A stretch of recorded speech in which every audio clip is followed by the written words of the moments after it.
Bonjour à chacune et à chacun d'entre vous, bienvenue encore pour ce temps de partage. Nous arrivons au chapitre 15, toujours au verset 20e. Nous allons considérer l'amour de Dieu, l'amour du Père ici dans ce texte. Il se leva et vint vers son Père. Comme il était encore loin, son Père le vit et fut ému de compassion. Il courut à lui, se jeta à son cou et le couvrit de baisers. Le Père a exprimé son amour et sa compassion à son Fils avant même qu'il ait fini sa confession. Il s'est jeté à son cou et l'a embrassé, alors que le jeune homme était toujours vêtu des misérables haillons du pays lointain. Imaginons l'odeur que pouvait sentir le Père et qui s'était attaché aux vêtements de son Fils. Cette situation inattendue était tout à fait contraire à l'accueil que le jeune homme avait imaginé. Ainsi, beaucoup de personnes ont une fausse vision de Dieu. Cela est dû soit à une doctrine erronée, ou simplement à des cœurs peu sensibles, ou tout simplement aux deux.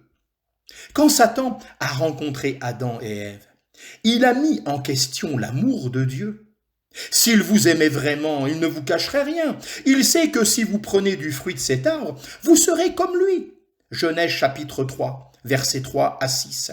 Il a utilisé son arme préférée, le doute.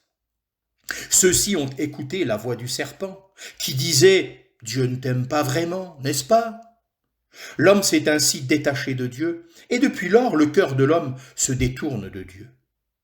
Mais la Bible dit que lorsque nous étions encore pécheurs, Christ est mort pour nous. Romains chapitre 5, verset 8.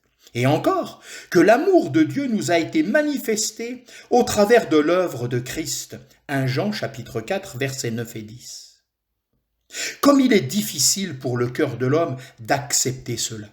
On a dit que la source de tous nos problèmes, en tant que pécheurs et en tant que croyants, c'est le manque de confiance que nous avons dans l'amour de Dieu pour nous. En Luc 15, le Père se jetant au cou de son Fils, avec ses vêtements sales et tout le reste, est une image de cet amour et de cette grâce infinie de Dieu envers les pécheurs. À ce moment du récit, il y a dû y avoir un silence de stupéfaction de la part des auditeurs du Seigneur Jésus.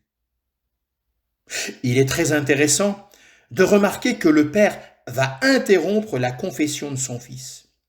Lorsque celui-ci a reconnu son péché et son indignité, il ne lui permet pas de dire qu'il voulait être traité comme un ouvrier, ni quoi que ce soit d'autre.